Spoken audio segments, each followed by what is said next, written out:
ஆண்டவராகிய இயேசு கிறிஸ்துவின் அன்பான நாமத்திலே இந்த ஆராதனை ஆண்டவர் கரத்திலே நாம் ஒப்பு கொடுத்து நாம் ஜெபம் பண்ணுவோம்.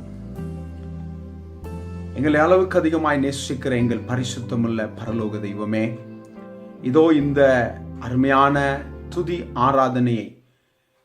ஆராதனையை விரும்புகிற பரலோக தேவனிடத்திலே ஒப்பு கொடுத்து ஜெபிக்கிறோம். வெளிப்படுத்தின விசேஷம் 4வது அதிகாரத்திலே 4 ஜீவன்கள், 24 மூப்பர்கள், கோடான கோடி தூதர்கள் உம்மை போற்றி பாடி சதா காலங்களுக்கும் உயிரோடு இருக்கிறவர் பரிசுத்தர் பரிசுத்தர் என்று வாழ்த்தி கொண்டிருக்கிறார்கள். அதே வண்ணமாய் இந்த பூமியிலே உம்மை அறிந்து நீ தெரிந்து கொண்ட உம்முடைய பிள்ளைகள், உம்முடைய ஜனமும் ஆராதிக்கிறார்கள் ஐயா. பாடி உம்மை கீர்த்தனம் பண்ணுகிறார்கள். உம்முடைய வார்த்தையிலே நிலை கொண்டு உம்முடைய நாமத்தின் மகிமைக்காய் வாழுவதற்காய் ஆண்டவரை நிற்கிறார்கள். ஆகவே இந்த ஆராதனையானது அப்படிப்பட்டவர்கள் கொண்டு வரும் பொழுது அது பரலோக தேவனை மகிமைப்படுத்தவும், கேட்கிற பார்க்கிற ஒவ்வொருவருடைய வாழ்க்கையிலும் பலமான உம்முடைய அபிஷேகம், விடுதலை, தேவனுடைய மகிமையான அதிசயங்களை காணுவதற்கு என் தேவன் உதவி செய்யுங்க. முழுவதுமாய் ஆண்டவரே சுவாமி, இந்த முழு ஆராதனையிலும் உம்முடைய பரலோக பிரசன்னமும் மகிமையும் கடந்து வந்து அவர்களை நடத்துவதாக ஒப்பு கொடுக்கிறோம். நாமத்தை உயர்த்துகிறோம். எல்லாவற்றுக்கும் மேலாய் எம்மேல் அன்பு வைத்த இயேசு கிறிஸ்துவின் வல்லமை உள்ள நாமத்தை ஜெபிக்கிறோம் ஜீவனுள்ள நல்ல பிதாவே, ஆமென்.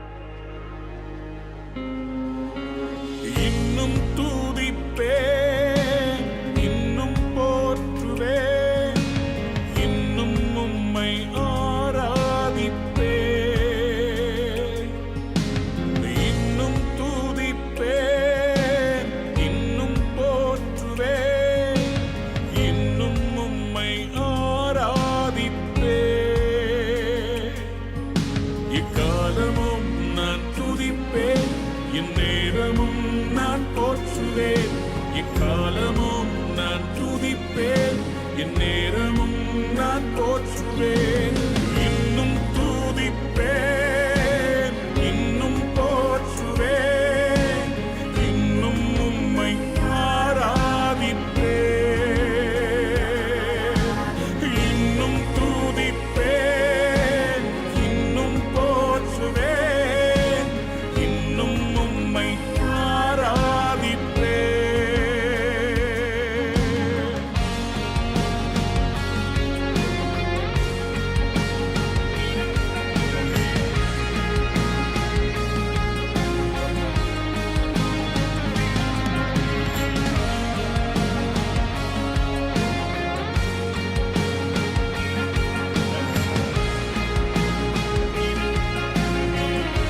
எல்லாமே முடிந்தது என்றாலும் நம்பிக்கையாவுமே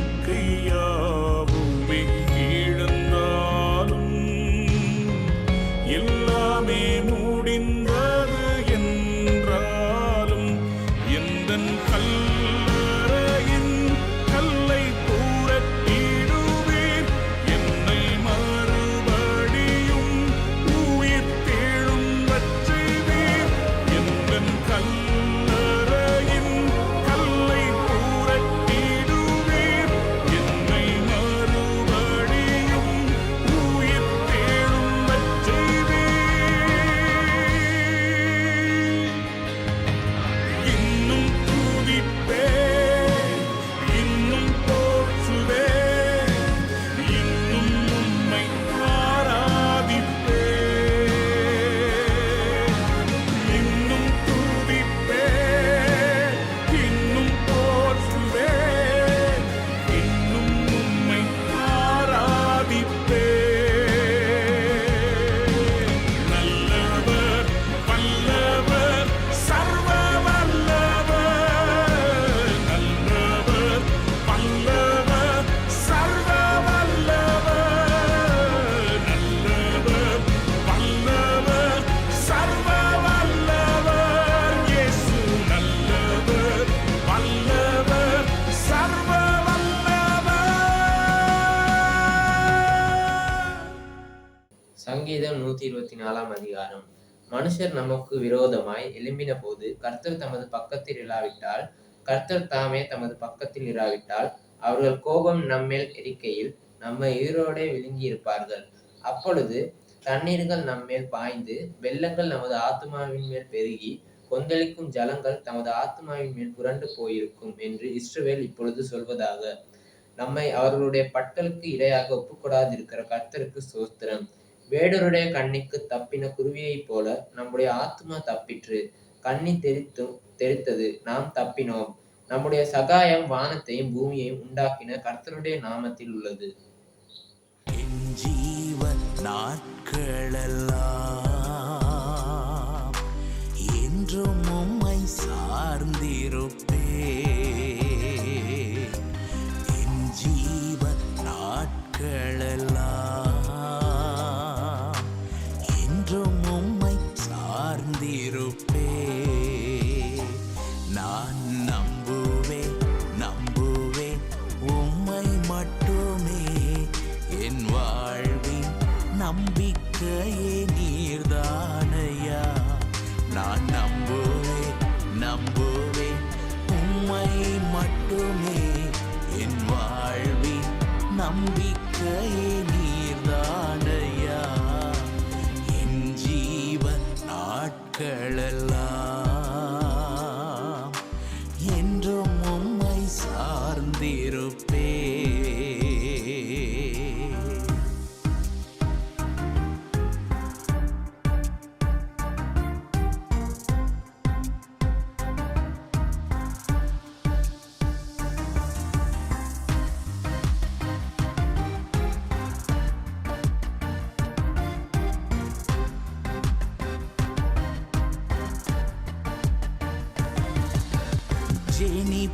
ஜெனிப்பித்தவர் நீர்தானையா. கைவிடவில்லை ஐயா. ஜெனிப்பித்தவர் நீர்தானையா. கைவிடவில்லை ஐயா. என்னை கைவிடவில்லை ஐயா. என்னை கைவிடவில்லை ஐயா.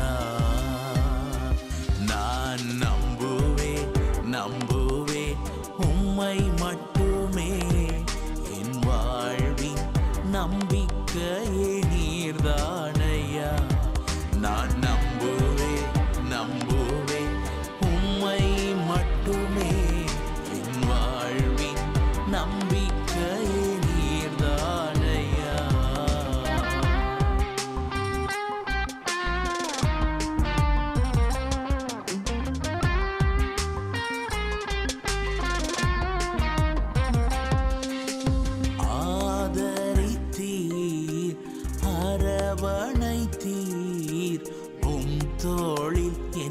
சுமந்தீர், ஆதரித்தீர், அரவணைத்தீர், உம் தோளில் என்னை சுமந்தீர், உம் தோளில் என்னை சுமந்தீர், உம் தோளில் என்னை சுமந்தீர். நான் நம்புவேன் உம்மை மட்டுமே, என் வாழ்வின் நம்பிக்கையே நீர்தானையா. நான் நம்புவேன் உம்மை மட்டுமே, என் வாழ்வின் நம்பிக்கையே நீர்தானையா.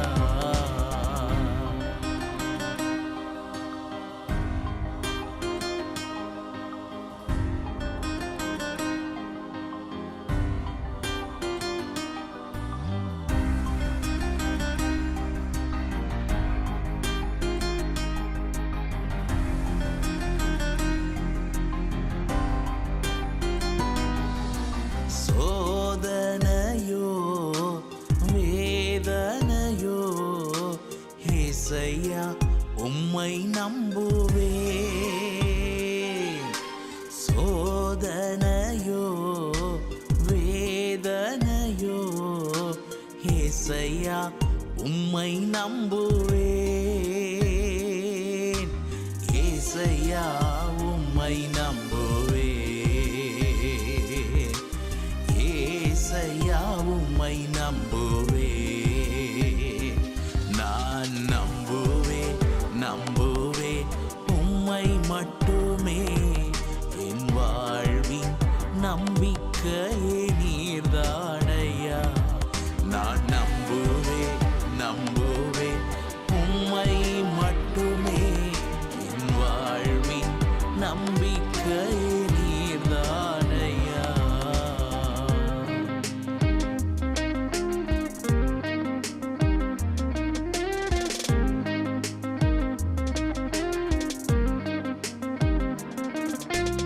என் மீட்பரே, என் இயேசுவே, உயிரோடு இருப்பவரே.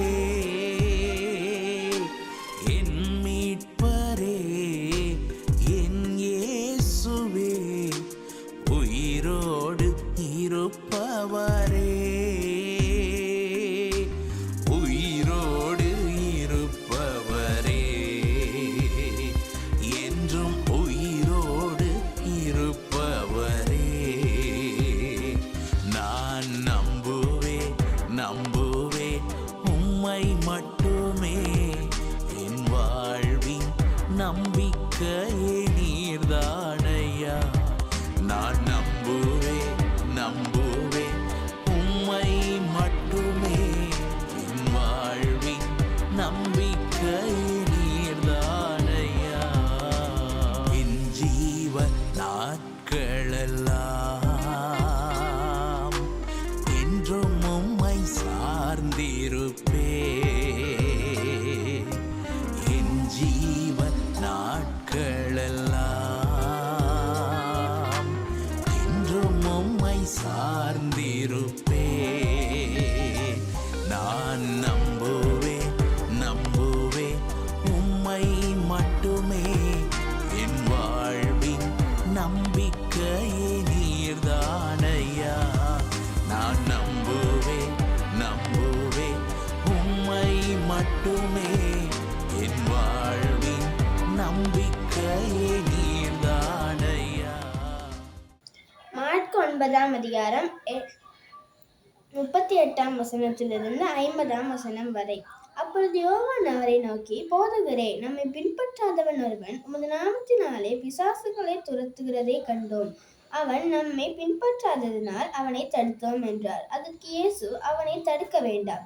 என் நாமத்தினாலே அற்புதம் செய்கிறவன் எளிதாய் என்னை குறித்து தீங்கு சொல்ல மாட்டான். நமக்கு விரோதமாய் இராதவன் தமது பட்சத்தில் இருக்கிறான். நீங்கள் கிறிஸ்துவுடையவர்களாய் இருக்கிறபடியினாலே என் நாமத்தின் நிமித்தம் உங்களுக்கு ஒரு கலசம் தண்ணீர் கொடுக்கிறவன் தன் பலனை அடையாமற் போவதில்லை என்று மெய்யாகவே உங்களுக்கு சொல்லுகிறேன். என்னிடத்தில் விசுவாசமாய் இருக்கிற இந்த சிறியரில் ஒருவனுக்கு இடரல் உண்டாகிறவன் எவனோ அவனுடைய கழுத்தில் எந்திர கல்லை கட்டி சமுத்திரத்தில் அவனை தள்ளி போடுகிறது அவனுக்கு நலமாயிருக்கும். உன் கை உனக்கு இடரல் உண்டாக்கினால் அதை தரித்து போடு. நீ 2 கையுடையவனாய் அவியாத அக்கினியுள்ள நரகத்திலே போவதை பார்க்கிலும் ஊனனாய் ஜீவனுக்குள் பிரவேசிப்பது உனக்கு நலமாயிருக்கும். அங்கே அவர்கள் புழு சாவாமலும் அக்கினி அவியாமலாய் இருக்கும். உன் கால் உனக்கு இடரல் உண்டாக்கினால் அதை தரித்து போடு. நீ 2 காலுடையவனாய் அவியாத அக்கினி உள்ள நரகத்திலே தள்ளி போவதை பார்க்கிலும் சப்பானியாய் ஜீவனுக்குள் பிரவேசிப்பது உனக்கு நலமாயிருக்கும். அங்கே அவர்கள் புழு சாவாமலும் அக்கினி அவியாமலுமாய் இருக்கும். உன் கண் உனக்கு இடரல் உண்டாக்கினால் அதை பிடுங்கி போடு. நீ 2 கண்ணுடையவனாய் நரக அக்கினியிலே தள்ளிப்படுவதை பார்க்கிலும் ஒற்றை கண்ணாய் தேவனுடைய ராஜ்யத்தில் பிரவேசிப்பது உனக்கு நலமாயிருக்கும். அங்கே அவர்கள் புழு சாவாமலும் அக்கினி அவியாமலுமாய் இருக்கும். எந்த பலியும் உப்பினால் உடப்படுவதில்லை. எந்த மனுஷனும் அக்கினியினால் உப்பிடப்படுவான். உப்பு நல்லதுதான். உப்பு சாராமற்று போனால் அதற்கு எதிராலே சாரம் உண்டாக்குவீர்கள். உங்களுக்குள்ளே உப்புடையவராய் இருங்கள், ஒருவரையொருவர் சமாதானம் உள்ளவராயும் இருங்கள் என்றார். கர்த்தருடைய நாமத்தினாலே உங்களை வாழ்த்துகின்றேன். எனது பெயர் மெலனி ஜெக்சன். நான் செவ்னாவ் நிறுவனத்தின் தலைவரான பென் போலி அவர்களின் உதவியாளராக கடமையாற்றி வருகின்றேன். உங்களுடன் இன்று கர்த்தருடைய வார்த்தையை பகிர்ந்து கொள்ள கிடைத்தமை ஒரு கனத்துக்குரிய காரியமாக எண்ணுகின்றேன். எங்களுடன் நீங்களும் இணைந்திருப்பதற்காக நான் நன்றி கூறுகின்றேன். இன்றைக்கான எங்களுடைய வேத பகுதியானது மாற்கு எழுதின சுவிசேஷ புத்தகம் 9ஆம் அதிகாரம் 35ஆம் வசனம் தொடங்கி 50ஆம் வசனம் வரைக்குமான வசனங்களை உள்ளடக்கிய பகுதியாக காணப்படுகின்றது. இந்த பகுதியானது ஏற்கனவே வாசிக்கப்பட்டிருப்பதால் நீங்கள் அதற்கு செவி கொடுத்திருப்பீர்கள் என்று நான் நம்புகின்றேன். இந்த வேத பகுதியின் தொனிப்பொருள் என்னவென்றால், நாம் ஒரு சிறு பிள்ளையைப் போல் மாற வேண்டும் என்பதாகும். இயேசு இந்த பூமியில் வாழ்ந்தபோது அவருக்கு எப்போதும் பிள்ளைகளோடு செலவிடுவதற்கான நேரம் இருந்தது என்பதை பார்க்கின்றோம். பிள்ளைகளை என்னிடம் வருவதை தடுக்காதீர்கள் என்று கூறினார். நான் அவர்களுடன் நேரத்தை செலவிட விரும்புகின்றேன் என்பதை கூறியிருந்தார். இந்த பந்தியின் ஆரம்பத்தில் அவர்கள் நடுவே இருந்த ஒரு சிறு பிள்ளையை எடுத்து அப்பிள்ளையை தமது கைகளில் தூக்கி அவர் இப்படியாக கூறினார். அதாவது, இந்த சிறு பிள்ளைகளில் ஒன்றை என் நாமத்தினால் ஏற்றுக்கொள்கிறவன் என்னை ஏற்றுக்கொள்கின்றான், என்னை ஏற்றுக்கொள்கின்றவன் என்னை அல்ல, என்னை அனுப்பினவரை ஏற்றுக்கொள்கின்றான் என்றார். இங்கு அவர் என்னை அனுப்பினவர் என்று தன் பிதாவையே குறிப்பிடுகின்றார். ஒரு குழந்தையை பற்றி நாம் நினைக்கும் போது அது ஒரு கள்ளம் கபடமற்ற பிள்ளை என்றும் தன்னால் தானே சரியான முடிவுகளை எடுக்க முடியாத முதிர்ச்சியற்ற நிலையில் உள்ளவர்களாகவே நினைக்கிறோம். அவர்களுக்கு சரியான தீர்மானங்களை எடுக்க தங்களது பெற்றோர்களின் உதவி தேவைப்படுகின்றது. அவர்களுக்கு வழிகாட்டக்கூடிய மற்றும் இந்த பயணத்தில் அவர்கள் முன்னோக்கி செல்லும் போது அவர்கள் தங்கள் தேவனை நேசிக்கும் ஒரு முதிர்ச்சியான நிலையை அடையும் வரைக்கும் அவர்களுக்கு உதவக்கூடியவர்களின் உதவி தேவைப்படுகின்றது. இந்த பகுதியில் அவர் மீண்டுமாக சிறு பிள்ளைகளை குறித்து பேசுகின்றார்.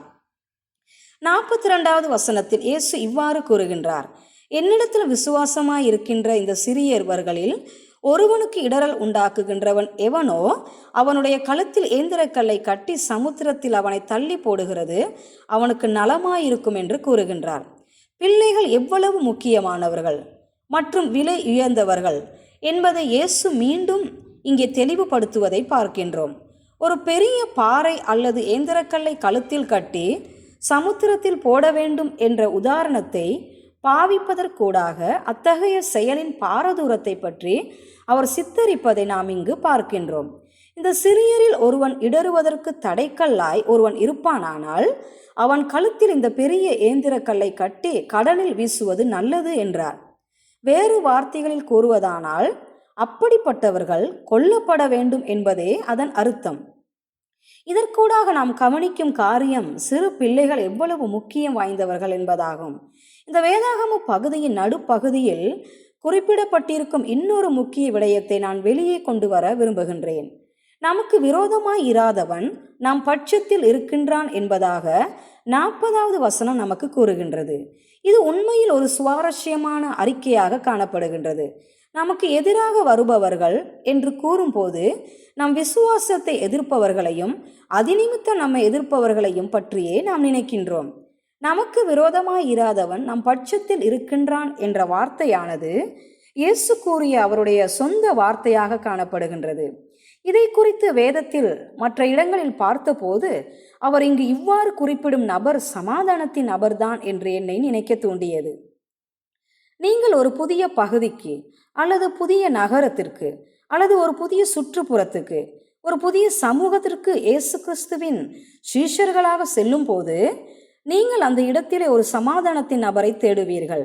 அவர்கள் உங்களிடம் அன்பாக நடந்து கொள்ளும் போது உங்களை கண்டு கோபப்படாமல் எதிர்க்காமல் உங்களை ஏற்றுக்கொண்டால் அவர்கள் நமக்கு பட்சமாக இருக்கின்றார்கள் என்பதை நாம் அறிந்து கொள்ளுகின்றோம். இதை பற்றி தான் இயேசு இந்த வசனத்தில் குறிப்பிடுகின்றார் என்று நான் நினைக்கின்றேன். ஒருவேளை இந்த வாரம் நீங்களும் உங்கள் ஊழியத்தில் ஒரு சமாதானத்தின் நபரை தேடும் சூழ்நிலையில் இருக்கலாம். அவர்கள் இயேசுவை பின்பற்றுபவர்களாக இருக்க வேண்டும் என்ற அவசியம் கிடையாது. ஆனால் அந்த சூழ்நிலையில் உங்களை ஏற்றுக்கொண்டு அவருடைய சுவிசேஷம் அறிவிக்கப்பட தேவையான சூழலை உருவாக்கும் சமாதானத்தின் நபராக தேவன் அவர்களை பாவிக்க முடியும் என்பதை இப்பகுதி நமக்கு நினைவூட்டுகின்றது. கழுத்தில் ஏந்திரக்கல்லை கட்டி கடலில் போடுவதை குறித்து பேசும் வேதாகமத்தின் மிக நீளமான பகுதியை பார்த்ததற்கு பிறகு நம் வாழ்விலே நம்மை இடரலடைய மற்றும் தடுமாற வைக்கும் வேறு சில காரியங்களை குறித்தும் இந்த பகுதி பேசுகிறது. நம்மோடு இருக்கும் மனிதர்கள், பொருட்கள் மற்றும் உடைமைகள் போன்றவையும் நம்மை இடரலடைய செய்கின்றது என்பதை மறந்துவிடக்கூடாது. குறிப்பாக பேராசை அல்லது பொறாமை, எரிச்சல் போன்றவை நம்மை தடுமாற வைப்பதோடு இயேசுவை விட்டு நம்மை முழுமையாக வழிவிலக போக பண்ணிவிடும். நம்மை தேவனை விட்டு பிரிக்கும் காரியம் சில நேரம் ஒரு வியாபார தொடர்பாக கூட இருக்கலாம், அல்லது குடும்பத்தில் ஒரு உறுப்பினராக கூட இருக்கலாம். இந்த பகுதியில் இயேசுவானவர் கைகளை குறித்தும் கால்களை குறித்தும் கண்களை குறித்தும் பேசுகிறார். மேலும் இயேசு கூறுகின்றார், இவைகளில் ஏதாவது ஒன்று என்னை பின்தொடர்ந்து செல்லும் வழியிலிருந்து வழிவிலகும் படிக்கே உங்களுக்கு இடரலை உண்டாக்கும், ஆனால் அதை தரித்து போடுங்கள், பிடுங்கி போடுங்கள், வெட்டி போடுங்கள் என்று கூறுகின்றார். உண்மையிலே நம்மை சுற்றியுள்ள மக்கள் மத்தியில் இத்தகைய கை வெட்டி போடப்பட்ட, கண்கள் பிடுங்கப்பட்ட என்று பல்வேறுபட்ட விதங்களில் காயப்பட்ட மனிதர்கள் இருக்கின்றார்கள். இயேசு நேரடியாக சொல்ல வந்த விடயத்திற்குள் பிரவேசிப்பதை பார்க்கின்றோம். அவருடன் நெருங்குவதற்கு விடாமல் நம்மை தடுக்கும் மற்றும் அவருடன் நேரத்தை செலவழிக்க விடாமல் நம்மை தடுக்கும் காரியங்கள் ஏதாவது இருக்குமானால் அவற்றை நாம் உடனடியாக அகற்றிவிட வேண்டும். இயேசுவிடம் இருந்து நம்மை பிரிக்கும் காரியம் எதுவாயிருந்தாலும் யாராயிருந்தாலும் நாம் அதை நம் வாழ்க்கைக்கு அனுமதிக்க இடம் கொடுக்க கூடாது. கடைசியாக 50ஆம் வசனம் உப்பை குறித்து பேசுகின்றது. உப்பு நல்லதுதான், ஆனால் உப்பானது சாரமற்று போனால் அதை எப்படி மீண்டும் சாரமாக்க முடியும்? இங்கே உப்பின் சாரத்தன்மையானது ஒரு மனிதன் ஏற்படுத்தக்கூடிய தாக்கத்தை பற்றி பேசுகின்றது. கர்த்தர் உங்களை அழைத்த அழைப்பை நிறைவேற்ற உங்களுக்கு ஒரு வழி இருக்கிறது. யாராவது ஒருவன் தங்கள் சாரத்தை, அதாவது உப்புத்தன்மை இழந்துவிட்டால் அந்நபர் கர்த்தரை பின்தொடர்வதில்லை என்பது வெளிப்படையாகின்றது. அவர் ஒரு பிரயோஜனமற்ற மனிதனாகவே காணப்படுவார். பிரயோஜனமற்ற மனிதன் எவ்வாறு கூறும்போது அதன் அர்த்தம் வெறுமனே உட்கார்ந்து இளைப்பாய் கொண்டிருக்கும் மனிதன் என்பதாய் அல்ல. ஒரு மனிதனுக்குள் உப்புத்தன்மை இருக்குமானால் அவர்கள் தங்களுக்குள் இருக்கும் நம்பிக்கையை பகிர்ந்து கொள்ள தயாராக இருப்பார்கள். அவர்கள் அதை தங்களுக்குள் புதைத்து வைக்க மாட்டார்கள். கடந்த வார இறுதியில் சம்பவித்த ஒரு காரியம் இதற்கு நல்ல உதாரணமாக காணப்படுகின்றது. நானும் என்னுடைய ஒரு நண்பரும் எங்கள் நகரத்தில் நடந்த ஒரு பெரிய நிகழ்ச்சிக்கு செல்லவும் அங்கே கூடியிருந்த மக்களுக்காக ஜெபிக்கவும் எங்களுக்கு ஒரு நல்ல சந்தர்ப்பம் கிடைத்தது. அந்த மக்கள் மத்தியில் உப்பாக இருப்பதற்கு ஒரு அற்புதமான சந்தர்ப்பமும் அனுபவமும் நம் இருவருக்கும் கிடைத்தது. இயேசுவின் மீது நாம் கொண்டுள்ள நம்பிக்கையை நம்மால் பகிர்ந்து கொள்ள முடிந்தது.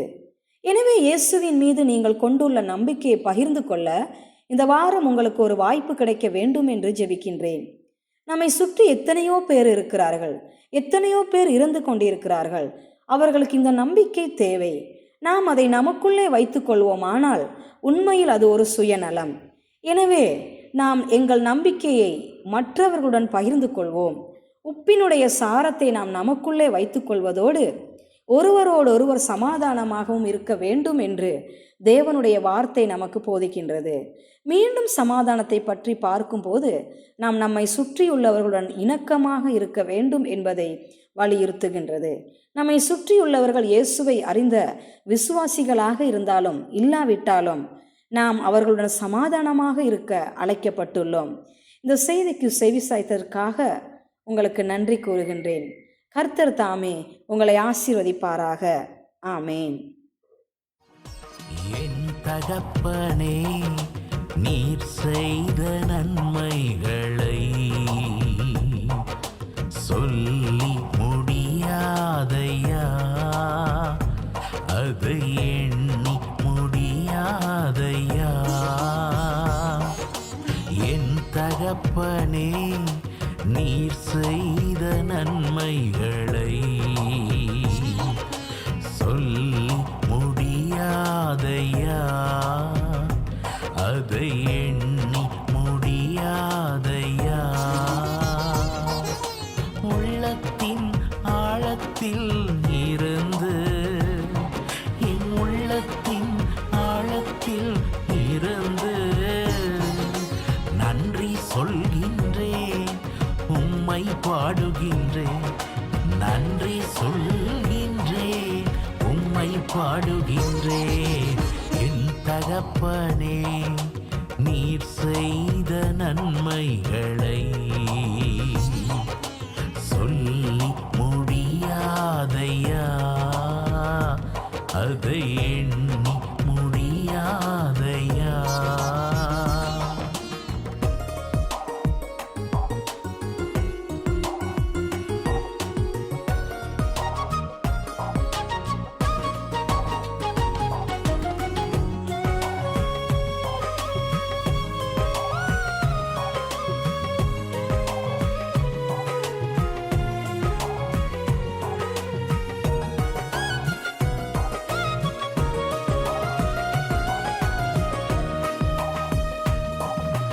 என் தாழ்மையில் என்னை நினைத்தீர், என் ஏழ்மையில் என்னை கண்டீர்.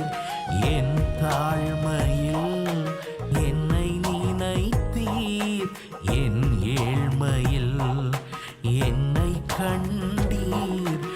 எண்ணிலடங்கா நன்மைகள் செய்தீர், நன்றி ஏசையா. எண்ணிலடங்கா நன்மைகள் செய்தீர், நன்றி ஏசையா. நன்றி ஏசையா, உமக்கு நன்றி ஏசையா.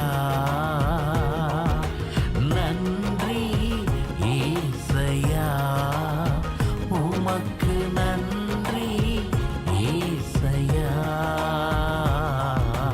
என் தகப்பனே, நீர் செய்த நன்மைகளை சொல்லி முடியாதையா, அதை எண்ணி முடியாதையா.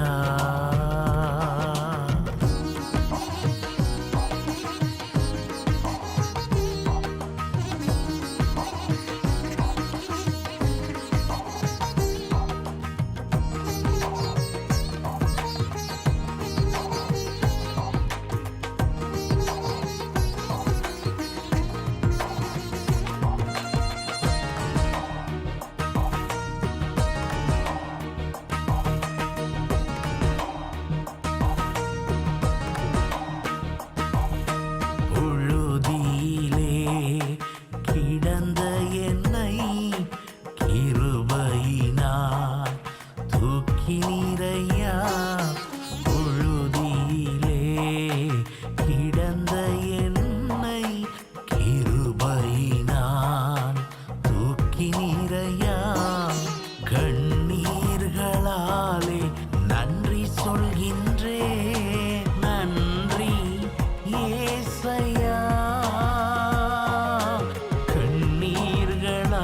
நாமத்தினாலே நன்றி சொல்கின்றேன். நன்றி ஏசையா, நன்றி ஏசையா, உமக்கு நன்றி ஏசையா, நன்றி ஏசையா, உமக்கு நன்றி ஏசையா. என் தகப்பனே, நீர் செய்த நன்மைகளை சொல்லி முடியாதையா, அதை எண்ணி முடியாதையா.